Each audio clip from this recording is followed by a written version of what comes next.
Désirée Penner is in studio today. Désirée, you and I met at a Genesis House fundraiser. We did. And that was so lovely. Then I, through following you on social media, found out that you are a writer and a poet. Yes, I am. First, I want to know about your history as a writer and a poet. Yeah. When did you first develop a knack for poetry? So I first started writing poetry about 2 years ago. I was attending, just 2 years ago. Wow. I attended a writing retreat in the White Shell and just by fluke took a workshop on poetry writing and found that I loved it. I just loved how you could be so specific with words, how you did line breaks, and you could really transport a reader into a completely different place in a very short space on a page. And then from there, I just kept writing, and 2 years later, here I am, able to say that I'll have poetry being published in the upcoming year. I have 8 poems coming out in anthologies and literary journals. It's been a bit of a roller coaster. How rare is it for poets, especially I don't know, it doesn't really matter where you're from, but I'm just thinking locally, I don't know of any poets that have had their poems published in anthologies and... Yeah, it takes a lot of work. Most literary journals get so many, the volume that is submitted to each journal is massive. So most only accept 1 to maybe 3% of the poems that get submitted. So to be able to say that you were chosen to go into a literary journal or even an anthology is really huge. Now, you mentioned that only 2 years ago you started writing poetry, and I had asked, when did you develop a knack for it? I'm wondering, did someone that you respect tell you were really, really good at it? Because a lot of people love singing, but they're not really, really good at it. But clearly someone told you, you've got something here. Yeah, it's funny you say that. For a long time, I've been creative in the visual art world. So as a fine artist, I've had exhibitions and done that whole jam with painting. But I have an aunt, my Auntie Martha, and she always told me that I would be a great poet, a great writer. And for a long time, I brushed it off. I didn't really think that I would be good at it. But yeah, she always encouraged me along the way. And there's a lot of similarities between painting and poetry. There's a lot of you're creating a scene, something from nothing, in the same way that you're transforming a canvas into a painting. You're taking a blank piece of paper and turning it into something that takes people into a whole new world.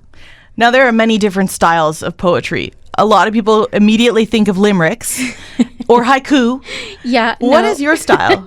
Mine is neither. I do more of free verse, which is just basically that it's a flowing narrative. I use a unique thing called enjambment for my titles. So my title is part of the poem. So when you start reading the title, it spills into the rest of the poem. Oh. Yeah, it's kind of fun. Do you have any here with you? I did bring a poem with me. Would you read one? Yes, I can. Okay. So as I said, I'm working on a manuscript of poetry, and this poem is near the beginning, and it actually is on the west coast of BC, which is kind of where I was when I first started. And interestingly enough, it's a poem about painting. Okay. So there you go.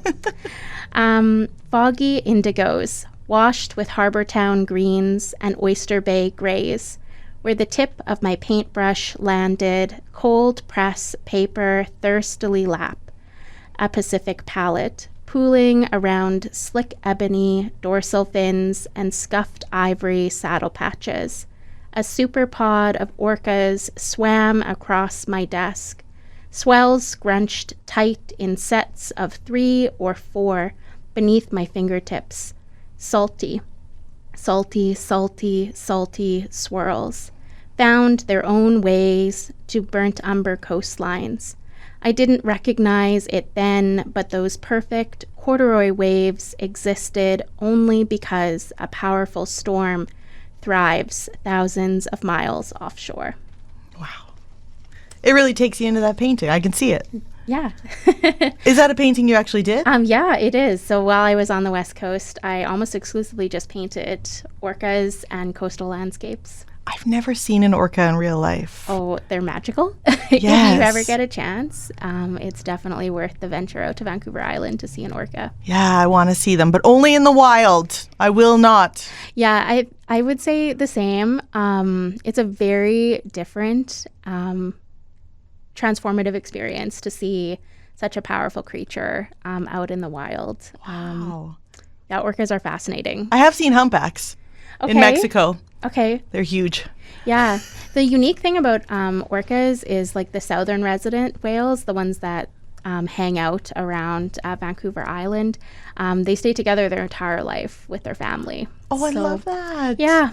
Wow. So you lived in Vancouver or on Vancouver Island? I was on Vancouver Island doing an artist residency, and I had thought I would stay long term. Like that was the goal. Like I was going down, I drove my car down. I was planning to do my artist residency and then move and start a life there on the West Coast. Yeah.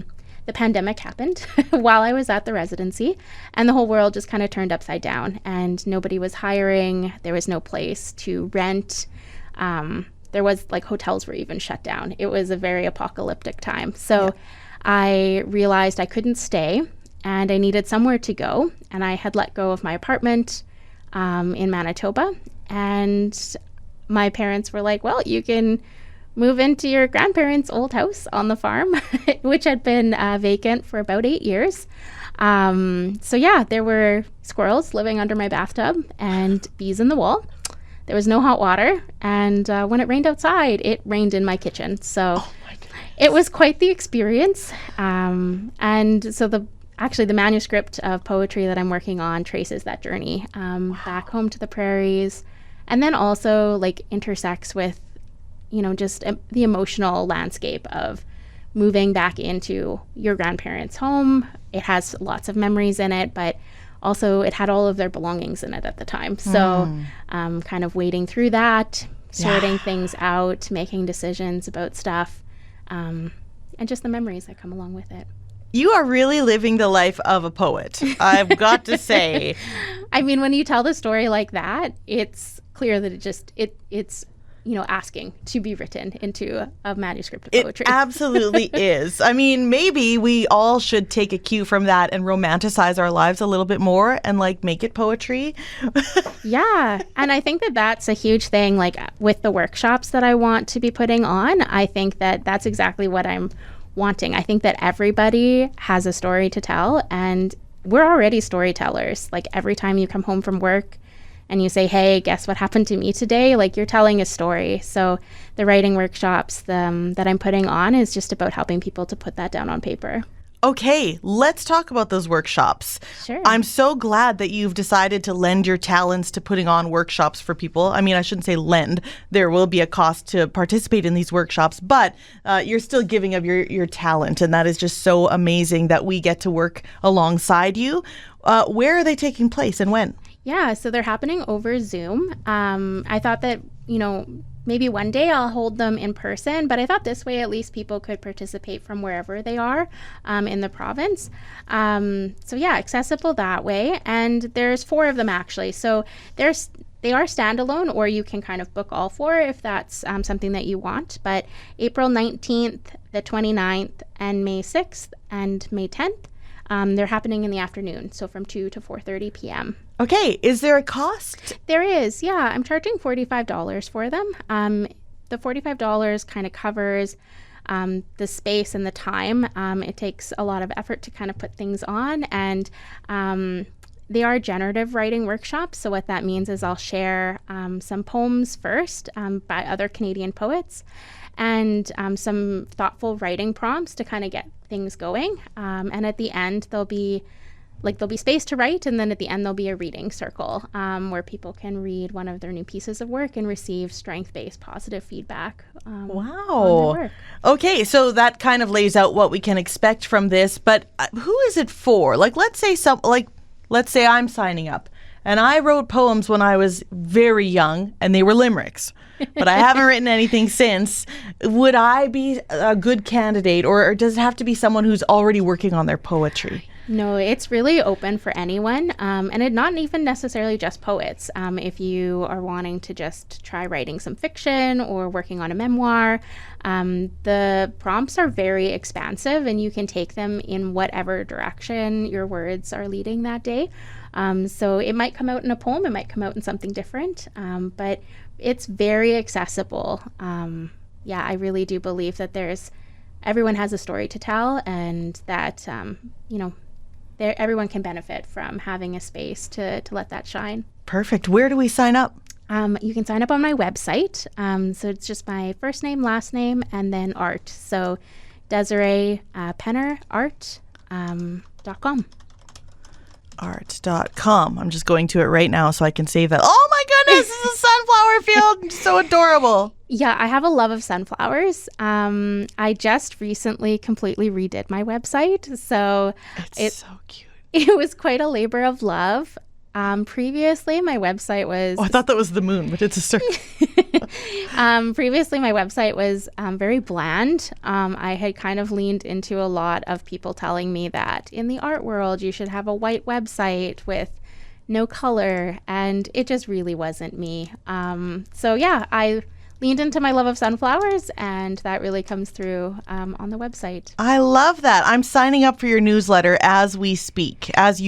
Yeah, it's great to have new people tag along in the newsletters. It's a great way to find out about workshops, I share out like little snippets of my poems. I also give writing prompts over the newsletters too. Okay. And then I'll also be sharing about my journey to Ontario with my newsletter subscribers too. Yes, and you are very good at segueing to the next point, I've got to say, because that's where we're headed next. You have taken up another poetry residency, and this time it's going to work out. Yeah. So I decided to apply for the Alan Ureth Purdy Poetry Residency, which happens in Ontario. It actually happens at the former cabin of Al Purdy. So picture a cute lake with a cabin that is yours for an entire month to write poems. The residency is quite an honor. It is very competitive.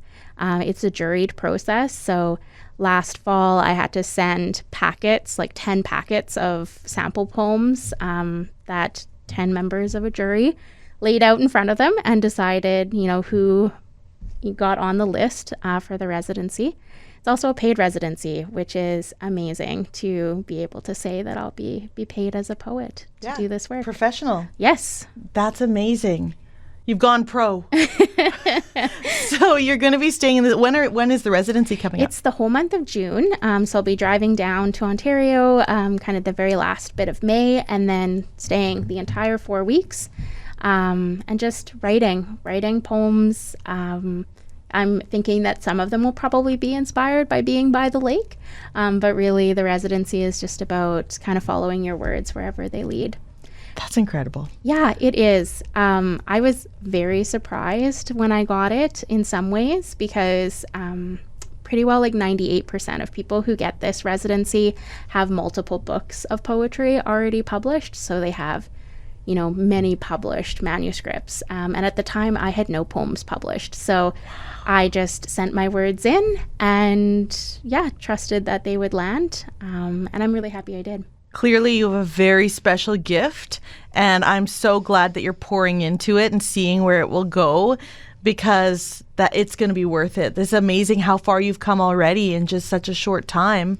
It's amazing the opportunities that keep tumbling out. Wow. Like, if the universe is not telling you that you are made for something, like this is that scenario where it's like you were meant to do this. Oh, thank you, Jamie. That's so incredible. I can't wait to read more of your poems. Yeah, I will be sharing through my website and my newsletter whenever the ones come out that are forthcoming publications. Can't share them yet, but I will be able to share them at a later date. Wow. Well, I wish you all the best as you move forward with your workshops and your residency. Is there anything else that you are a writing facilitator. Is that like an official? Yeah. Part of the workshop is based around the AWA writing method, which is the Amherst's Writers and Artists method. And I took training in it to become a certified facilitator. In essence, it just believes that everyone is a writer and that everyone has a strong and unique voice and they have a story to tell. It's also a space they purposely believe in not having like critique circles. So this workshop is not about bringing out red pencils and like crossing things out and telling people where they went wrong or what they should change. It's all about uplifting what is on the page. So a huge part of the workshop after the reading circle is that there's affirming, positive, strength-based feedback about what is strong and what is working within the piece. You know, the first time that I sat down with you at that Genesis House banquet, I knew you were one of the best people I've ever met. Aw. And I still think that just sitting here with you today, you just shine. Like there's just something about you that's just so superb. I feel the same about you, Jamie. Oh, thank you. So thanks for coming in. Oh, thank you for having me.